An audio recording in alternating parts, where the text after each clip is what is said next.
Marcus, you testified a moment ago to Senator Butler that every child gets a Know Your Rights presentation. Is that correct? Yes. Is that before or after you release them to labor traffickers? Senator, every child that comes into our care gets a Know Your Rights presentation. Have you read that children are scrubbing dishes? They are operating heavy machinery. They are delivering meals. They are harvesting coffee. They are working construction. They are working as housekeepers. They are working overnight shifts at plants where they are not paid. They are not going to school. They are not cared for. They are not giving meals. Almost all of it illegally. Are you aware of that? That's a yes or no. Yes. Do the Know Your Rights presentation help them in those situations? Senator, ORR. That's a yes or no, I think. Do you really think that you're helping these children by releasing them to labor traffickers and, yes, sex traffickers? 85,000 children whom you have no contact with, and your answer is we gave them a presentation before we turned them over to these people who are exploiting them on a scale not seen in this country for 100 years, a century. Do you do home visits in all cases? You can actually see where these children are being released, whose care you're putting them in?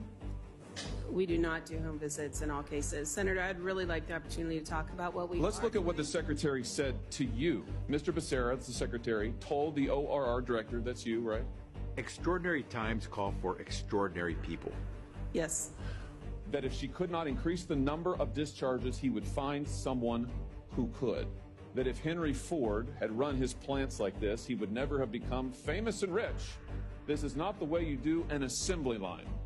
Get the kids out, run them through, get them out to those sponsors, those traffickers. Why didn't you resign when he said this? Do you think that this is morally acceptable? Do you think that this is acceptable to run ORR like an assembly line and to release these children to traffickers? We do not run ORR like an assembly line.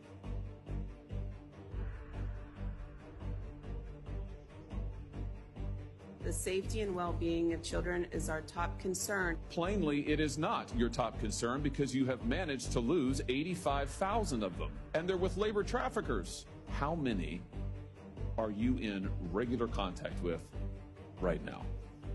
I don't have the specific number. How can you not know? Why would you come to this hearing and not know? Respectfully, I would like you to do your job and not release children to human traffickers. Respectfully, that's what I would like. I'd like you not facilitate the largest child trafficking ring in American history.